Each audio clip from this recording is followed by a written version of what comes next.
মাহেশ রথযাত্রা শুধু এক উৎসব নয়, এটি আবেগ, ভক্তি আর বিশ্বাসের প্রতীক। প্রতি বছর হাজারো মানুষ দূর দূরান্ত থেকে ছুটে আসেন। ছোটবেলা থেকে আমি মাহেশের রথ দেখছি, প্রতিবারই নতুন নতুন অনুভূতি হয়, যে অনুভূতিটা ভালোর থেকেও ভালোর দিকে যায়। 1978 সালে রথ চলাকালীন এক ভয়াবহ আগুনে রথের একটি অংশ পুড়ে গিয়েছে। রথে থাকা মোমবাতি ও প্রদীপ থেকেই আগুনের সূত্রপাত বলে অনেকেই মনে করেন।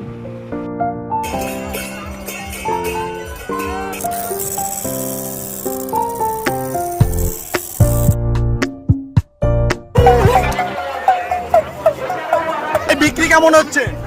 ভালো। কোথায় থাকো? আমি নবদ্বীপ। নবদ্বীপ থেকে একদিনের জন্য এখানে এসছো? হ্যাঁ।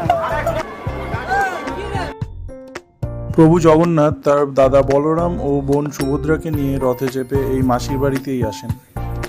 এই মাসির বাড়িতে এবার মেলাও বসেছে।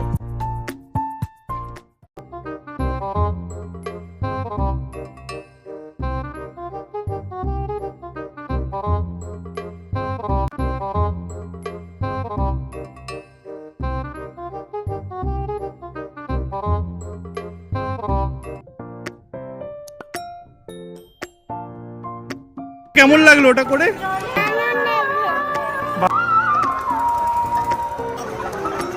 দেখতে হেভি লাগছে কিন্তু তোমাকে। তো বাড়ি কোথায়? আমার বাড়ি নদিয়া। নদিয়া। রানাঘাট বিন্নগর। এখানে কি একদিনের জন্যই আসো? 9 দিন গেছে, 9 দিন। 9 দিন কোথায় থাকবে? এখানেই থাকবো। খাবে কোথায়? সবে ভান্ডারা হবে। দিয়ে যায়। জয় শিব শম্ভু। জয় শিব শম্ভু, জয় হোক। জয় জগন্নাথ।